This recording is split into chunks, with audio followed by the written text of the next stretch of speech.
Hi friends, welcome to Rajahmundry home recipes. ఈరోజు మన వీడియోలో పిల్లలు కానీ పెద్దలు కానీ ఇష్టంగా తినే కేక్ని ఎలా తయారు చేసుకోవాలో చూద్దామా. అమ్మో, కేక్ తయారు చేయాలా, మా వల్ల కాదు అనుకుంటున్నారా?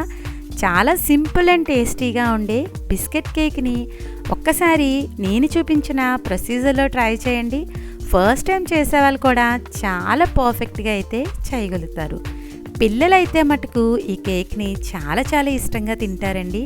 చాలా సింపుల్ ఇంగ్రీడియంట్స్ తోటి తయారు చేసుకోవచ్చు. మన ఇంట్లో ఎప్పుడైనా ఏదైనా అకేషన్ అయినప్పుడు చాలా ఈజీగా ప్రిపేర్ చేసుకునే కేక్ ఇది.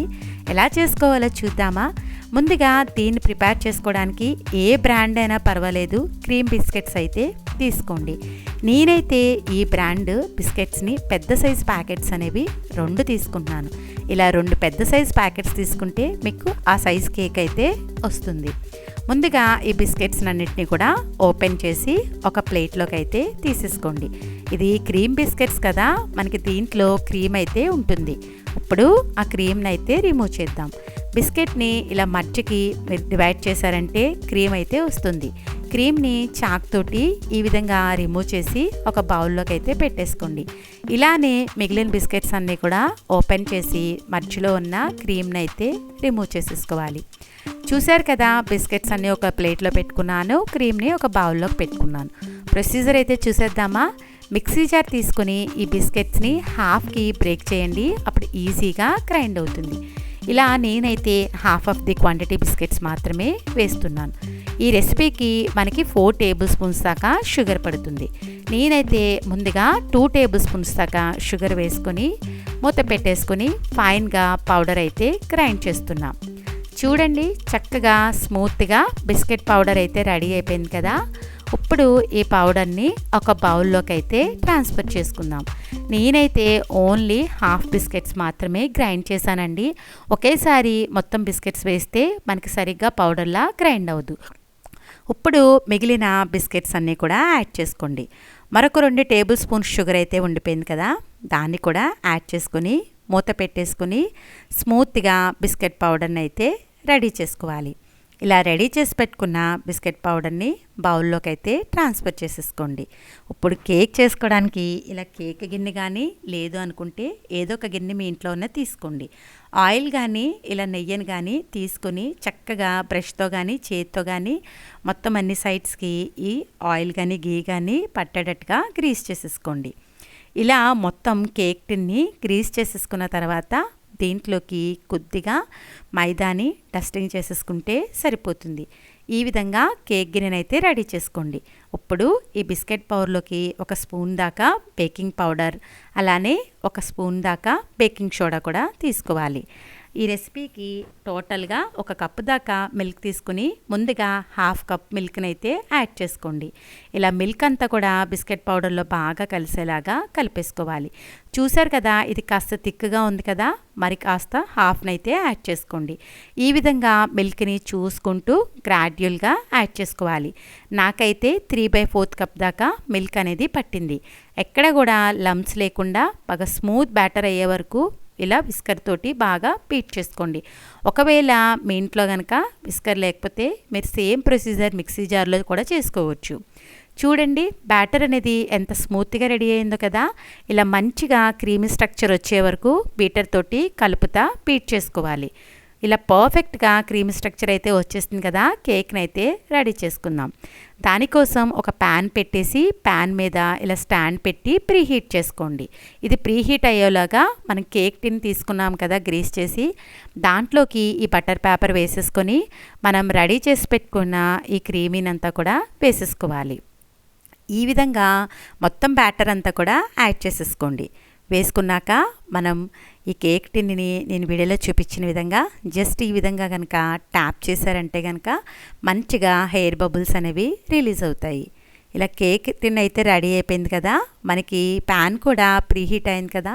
ఇప్పుడు ఈ కేక్ టిన్ పెట్టేసుకొని మూత పెట్టేసి లో ఫ్లేమ్లో ఒక 55 to 60 మినిట్స్ దాకా ఉంచుకోవాలి. ఇది మనకి కుక్ అయ్యేలోగా మనం క్రీమ్ని అయితే ప్రిపేర్ చేసుకుందాం. ఒక గిన్నెలోకి మనం ఆల్రెడీ పక్కన పెట్టుకున్న క్రీమ్‌నంతటిని కూడా వేసుకోండి. దీంట్లోకి ఒక స్పూన్ దాకా సన్‌ఫ్లవర్ ఆయిల్ అయితే వేసుకోవాలి. ఇవి 2 కూడా బాగా కలిసేలాగా విస్కర్ తోటి ఈ విధంగా అయితే మిక్స్ చేసుకోండి. ఆయిల్ ప్లేస్‌లో మీరు కావాలి అనుకుంటే బటర్ కూడా యాడ్ చేసుకోవచ్చు. చూసారు కదా! ఈ విధంగా రెడీ అయింది కదా! దీంట్లోకి ఒక స్పూన్ దాకా కోకో పౌడర్ వేసుకుంటున్నాను. కోకో పౌడర్ అనేది కంప్లీట్‌గా ఆప్షనలే. దీన్ని కూడా బాగా కలిసేలా కలుపుకొని మరికొద్దిగా ఆయిల్ వేసుకొని మంచిగా మనకి క్రీమ్ వచ్చేలాగా బీట్ చేసుకోవాలి.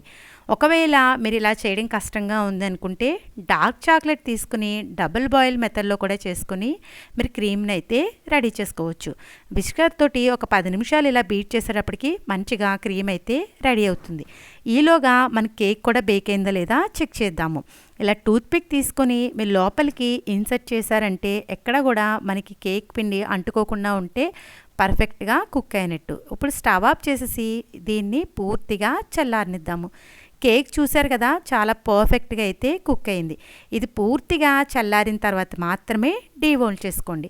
వేడి మీద ఉన్నప్పుడు డీమోల్డ్ చేస్తే కేక్ అనేది బ్రేక్ అయిపోతుందండి. కంప్లీట్గా కూల్ డౌన్ అయిన తర్వాత ఈ విధంగా ట్యాప్ చేస్తే చక్కగా పర్ఫెక్ట్గా కేక్ అనేది రెడీ అవుతుంది.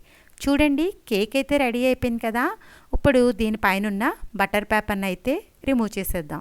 మీకు ఒకవేళ క్రీమ్ వద్దు అనుకుంటే డైరెక్ట్గా ఇలానే కేక్ సర్వ్ చేసుకోవచ్చు. పిల్లలైతే మట్టుకు కాస్త క్రీమ్ వేస్తే వాళ్ళు ఇంకా ఇష్టంగా తింటారు. చూసారు కదా ఎంత ప్లఫీగా స్పాంజీగా బాగా వచ్చిందో కదా కేక్.